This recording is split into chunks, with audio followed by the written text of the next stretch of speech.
C'est l'heure de votre rendez-vous avec le Journal de l'Afrique sur France 24. Merci de nous avoir rejoints. D'abord, les titres. Regain de violence au Soudan. La province de Kordofan, dans le centre du pays, est prise d'assaut par les paramilitaires des FSR. 300 morts sont à déplorer, dont des femmes enceintes et des enfants. Est-ce la fin du malaise au sommet de l'autorité sénégalaise? Le président Bassirou Diomaye Faye affirme qu'il n'y a pas de conflit avec son Premier ministre, malgré les critiques virulentes d'Ousmane Sonko sur la gestion du pays.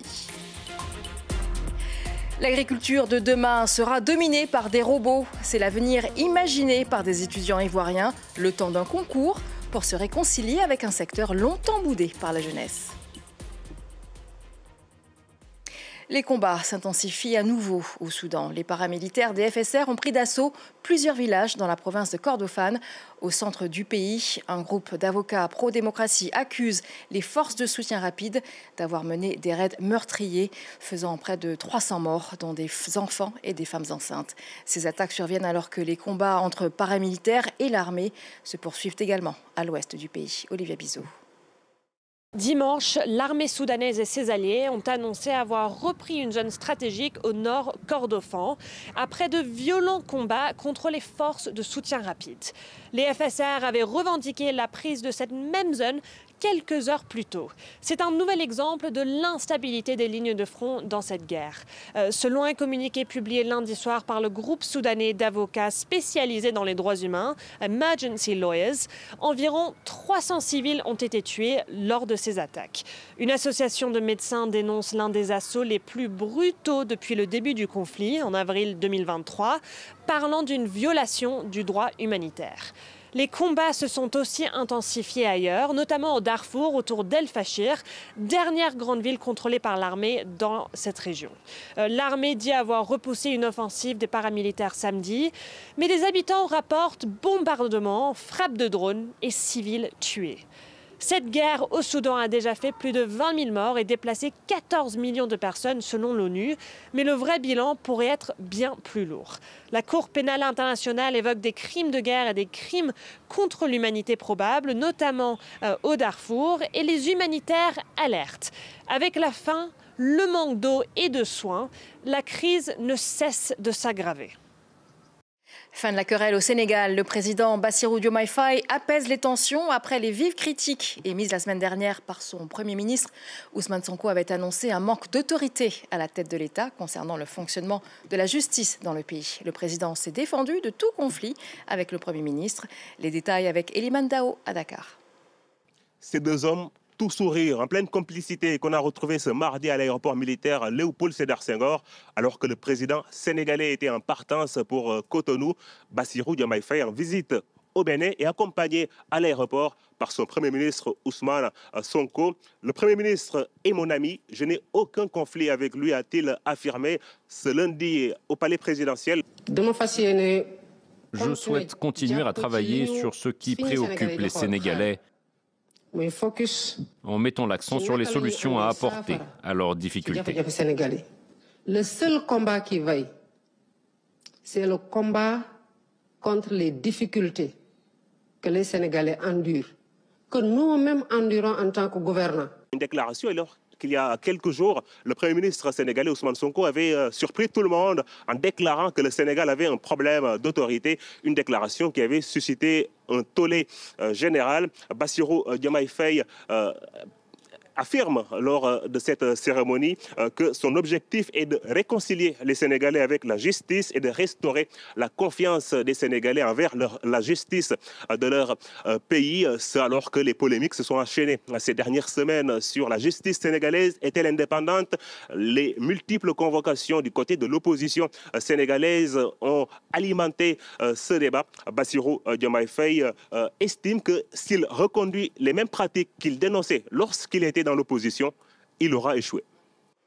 Et à présent, ce nouveau chapitre dans une longue bataille juridique entre la France et la Guinée équatoriale, avec au centre un luxueux hôtel particulier parisien. La Guinée équatoriale demande à la Cour internationale de justice de prendre des mesures d'urgence contre la France concernant ce bien estimé à plus de 100 millions d'euros. Ce dernier avait été confisqué par les autorités françaises après la condamnation pour corruption du vice-président équato-guinéen Teodoro Nguema Obiang. Pour l'un de ses avocats, il s'agit d'une approche inacceptable de la France. La réalité, c'est que la France confisque les biens acquis sur son territoire au moyen de détournement de fonds publics des États tiers, de préférence africains, s'approprie en son tour les mêmes biens ou le produit de leur vente en refusant simplement toute restitution aux États victimes, lesquels se retrouvent ainsi 2 fois spoliés. Plusieurs milliers de personnes ont rendu un dernier hommage à l'ancien président Mouhamadou Bouhari. Il a été enterré ce mardi dans sa ville natale de Dora, dans le nord du pays, où un lourd dispositif sécuritaire avait été déployé. Plusieurs personnalités avaient fait le déplacement pour assister aux funérailles, dont l'actuel président nigérian Bola Ahmed Tinubu et l'ancien président du Niger Mahamadou Issoufou. Les détails de notre correspondante Chinwe Osundu. Après la salve de 21 coups de canon de l'armée et d'autres rituels islamiques, le corps de l'ancien chef d'État Mohamed Bouhari a été enterré dans sa résidence de Daura, dans l'État de Katsina.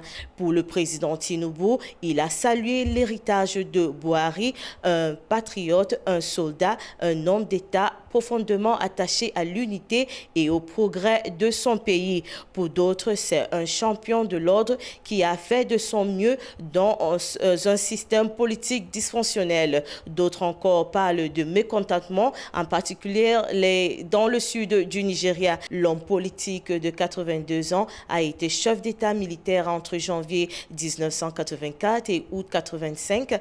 Il a ensuite tenté la présidence à 3 reprises avant de l'emporter en 2015 face au président sortant Goodluck Jonathan. Le premier mandat de Bouhari a été difficile.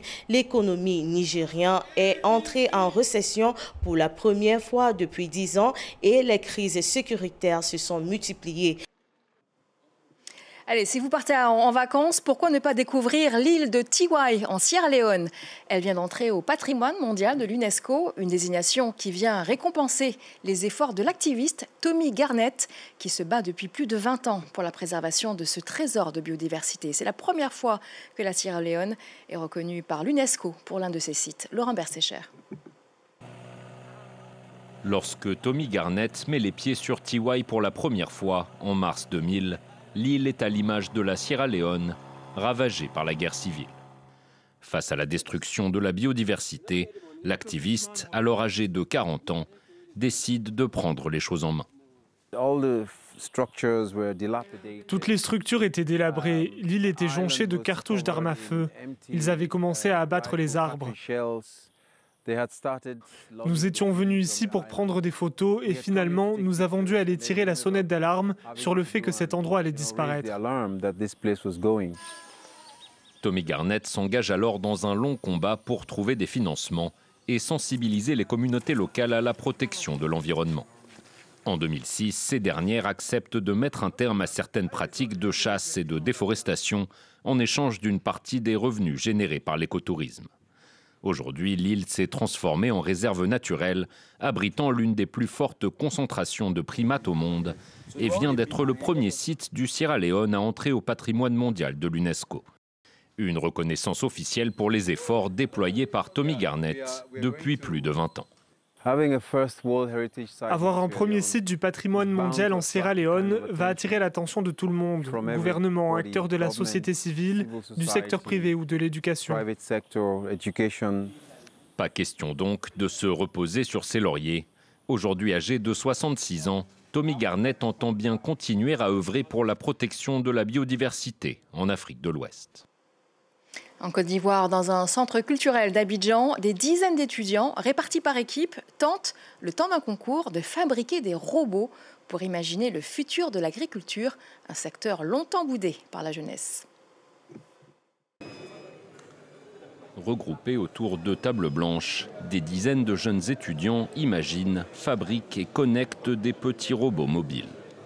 Tous visent le premier prix du concours Agriculture 4.0, Une compétition qui vise à intégrer les nouvelles technologies dans un secteur qui bat de l'aile en Côte d'Ivoire. C'est une agriculture, on va dire, qui est améliorée, augmentée au travers des nouvelles technologies, que ce soit les robots, les drones, l'intelligence artificielle, le traitement de données, l'IA, qui vont permettre justement d'aider l'agriculteur à avoir peut-être davantage de contrôle, de maîtrise de sa récolte, de contrôle de sa récolte. Pilier de l'économie ivoirienne, l'agriculture emploie environ la moitié de la population active du pays. Mais seuls 30% des exploitations sont mécanisées et le secteur vieillissant peine à se renouveler. À 70 ans, Faustin Zongo a de plus en plus de mal à travailler les champs. Il a donc fait appel à une société de location de drones pour l'aider à pulvériser sa récolte. Normalement, pour 1 hectare, il faut au moins faire 2 jours. Et donc avec le drone, bon, je vois que nous avons utilisé 5 hectares pour, je ne sais pas combien de temps on a mis, mais pas plus que 2 heures de temps. Au-delà des drones et des machines, les nouvelles technologies peuvent aussi permettre d'optimiser les rendements, par exemple en détectant les maladies avant qu'elles ne se propagent, et même pour certains de surveiller leurs récoltes à distance.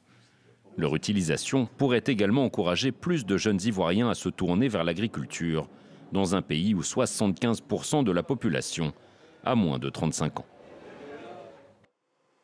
La jeunesse ivoirienne pour fermer notre journal de l'Afrique. Merci de l'avoir suivi. L'actualité continue sur France 24.